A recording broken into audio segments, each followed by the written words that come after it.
On a pris en compte tous les facteurs, toutes les variables qui étaient là. Et on a mis sur la table la question, je dirais dans les 4 à 5 jours avant de partir en stage, est-ce qu'on part ou est-ce qu'on ne part pas? Si on part, pourquoi est-ce qu'on part? Et quel est le risque qu'on encourt en partant? Et à l'inverse, si on reste en Belgique, si on continue de s'entraîner au stade et à Marcinelle, quels sont les risques et qu'est-ce qu'on peut gagner avec ça? Et en fait, notre conclusion, c'était que si on avait un groupe qui était suffisamment grand à prendre ici avec en stage, mais que ça valait la peine de partir parce qu'en fait, une fois qu'on est enfermé dans notre bulle ici, on est plus en sécurité que si on était à la maison en Belgique parce qu'on n'a pas de contact avec l'extérieur ici.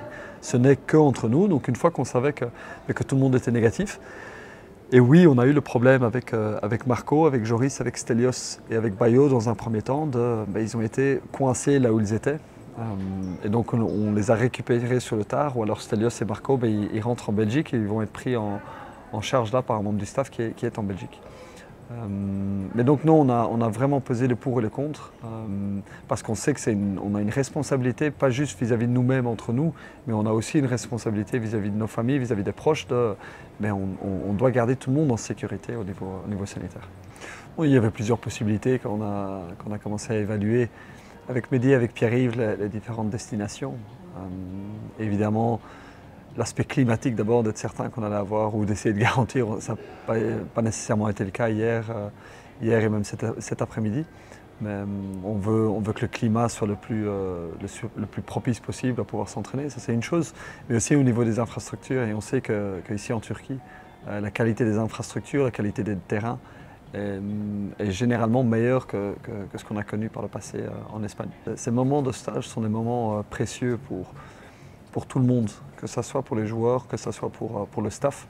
Et c'est des moments dont il faut profiter pour faire, c'est pas juste une question de faire un maximum de travail, mais pour être certain que le travail qu'on fait soit juste. Et donc ça demande un stage ici, ça demande une préparation qui est importante. La semaine avant le stage, d'être certain de quoi va être fait le contenu des entraînements. Quel va être le niveau de charge physique, sur quels aspects tactiques est-ce qu'on va travailler. Ce n'est pas de dernière minute, le jour de l'entraînement, qu'on décide sur quoi on va travailler. Toutes ces choses-là sont préparées en avance pour maximiser le temps qu'on a disponible ici. Et c'est précieux de pouvoir s'entraîner sur le terrain au moins 2 fois sur la journée, d'avoir 2 temps dans la salle de musculation. Et puis aussi, ça permet aux joueurs d'avoir encore plus de temps avec le staff médical. Donc oui, clairement, mais j'insiste sur le fait que ce n'est pas juste on travaille et je veux que tout le monde soit au travail et que tout le monde a l'air d'être occupé. Parce il y a moyen de faire semblant, mais on veut être certain que ouais, le temps qu'on a, on le maximise et qu'on travaille de façon juste. Mais je pense qu'on évolue tous ensemble, parce que mon évolution est liée à l'évolution du staff et est liée à l'évolution du groupe. Le groupe est complètement différent aujourd'hui qu'il l'était lorsqu'on est parti en stage. Parce que le groupe découvrait notre approche et nous, on découvrait le groupe encore. Et cette découverte-là, maintenant on se connaît, il y a une confiance qui est mutuelle entre le staff et le groupe de joueurs. Et les joueurs ont compris maintenant que c'est ce que je veux dire quand je parle tout le temps de collectif, que ce n'est pas nous plus le groupe de joueurs, ce n'est pas nous qui leur imposons des choses. C'est une création qui est faite avec eux. Et que le leadership doit venir du groupe et que nous aussi, on va tirer le groupe vers l'avant. Donc c'est quelque chose qui est donnant-donnant. Mais aussi le fait maintenant d'avoir travaillé pendant 6 mois avec Samba, avec Franck, avec Cédric et Fred, c'est très important parce qu'on se comprend beaucoup plus vite. On n'en est plus au stade maintenant où je leur explique, voici nos principes de foot, voici comment on va travailler individuellement avec les joueurs, voici à quoi je veux que l'équipe ressemble. Maintenant, on a une vision qui est commune et qui est partagée. Donc ça, on a franchi une grande étape et c'est une grande évolution.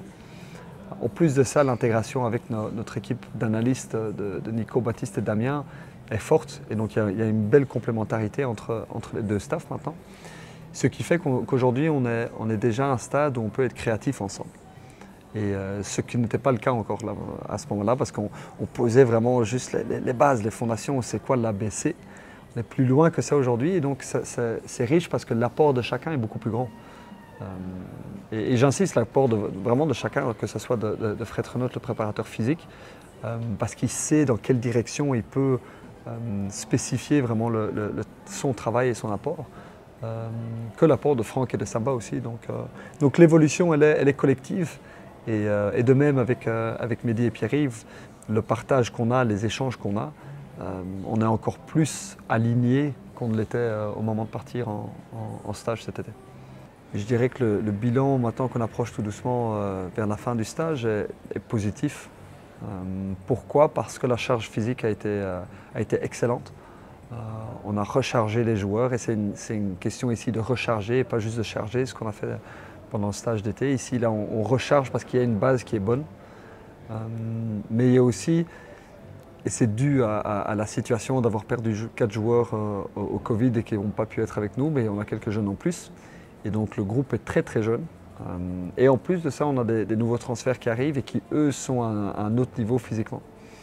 Donc on a individualisé un maximum la charge physique. Chacun a eu ce qu'il devait avoir pour être vraiment dans les meilleures dispositions pour le match qu'on a le week-end prochain à l'Antwerp. Donc au niveau physique, on est content, c'est positif. On a encore ce soir sur le terrain et puis demain 2 séances qui vont nous permettre de clôturer un petit peu cet élément physique. Au niveau tactique, on avait besoin de, je dirais, faire un certain refresh, je dirais, offensivement, parce qu'avec l'intégration de nouveaux joueurs, le départ de Chamar, l'arrivée de Bayo, il faut qu'on crée des nouveaux automatismes avec son profil, parce que son profil qui est top, c'est un autre profil que celui de Chamar quand même. Donc là, on doit créer des nouveaux liens entre lui et les autres. Et il fallait qu'on recrée une nouvelle discipline défensive aussi.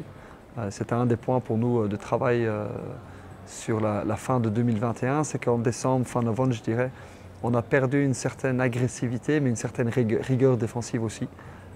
Donc c'était important pour nous d'abord de comprendre pourquoi. Ça, on a bien analysé après le match contre OHL. On a eu une semaine là pour revenir un peu en arrière et comprendre ce qui se passait. Et donc c'était très bien d'avoir le temps ici pour travailler ça en détail, parce qu'on l'a fait avec le groupe au complet, mais il y a des éléments qui peuvent être travaillés individuellement. Et donc on a, au moins une fois par jour, on a travaillé avec des plus petits groupes.